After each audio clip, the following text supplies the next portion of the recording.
18వ అధ్యాయం. వేరుండగోరువాడు స్వేచ్ఛానుసారముగా నడుచువాడు, అట్టివాడు లెస్సైన జ్ఞానమునకు విరోధి. బుద్ధిహీనుడు వివేచనయందు సంతోషింపక తన అభిప్రాయములను బయలుపరచుటయందు సంతోషించును. భక్తిహీనుడు రాగానే తిరస్కారం వచ్చును, అవమానము రాగానే నిందవచ్చును. మనుష్యుని నోటి మాటలు లోతు నీటి వంటివి, అవి నదీ ప్రవాహము వంటివి, జ్ఞానపు ఊట వంటివి. తీర్పు తీర్చుటలో భక్తిహీనుల ఎడల పక్షపాతము చూపుటయు, నీతిమంతులకు న్యాయము తప్పించుటయు క్రమము కాదు. బుద్ధిహీనుని పెదవులు కలహమునకు సిద్ధముగానున్నవి, దెబ్బలు కావాలనని వాడు కేకలు వేయును.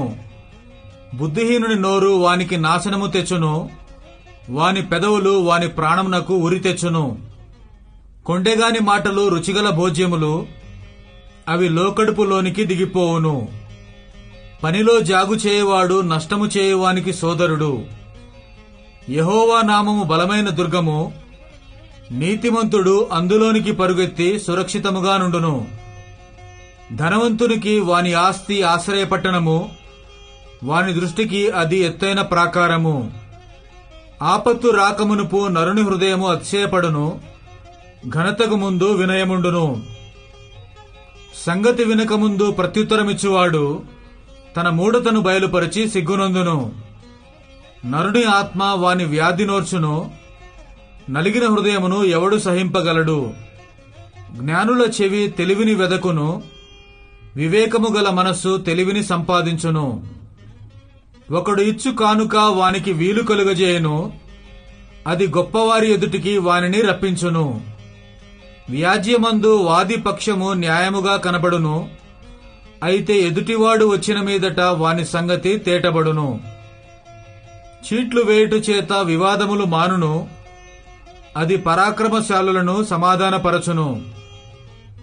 బలమైన పట్టణమును వశపరుచుకొనుట కంటే ఒకని చేత అన్యాయమునందిన సహోదరుని వశపరుచుకొనుట కష్టతరము. వివాదములు నగరు తలుపుల అడ్డగడియలంత స్థిరములు. ఒకని నోటి ఫలము చేత వాని కడుపు నిండును, తన పెదవుల ఆదాయము చేత వాడు తృప్తి పొందును. జీవమరణములు నాలుక వశము, దాని యందు ప్రీతిపడువారు దాని ఫలము తిందురు. భార్య దొరికిన వానికి మేలు దొరికెను, అట్టివాడు యెహోవా వలన అనుగ్రహము పొందినవాడు. దరిద్రుడు బతిమాలి మనవి చేసుకొనును, ధనవంతుడు దురుసుగా ప్రత్యుత్తరమిచ్చును.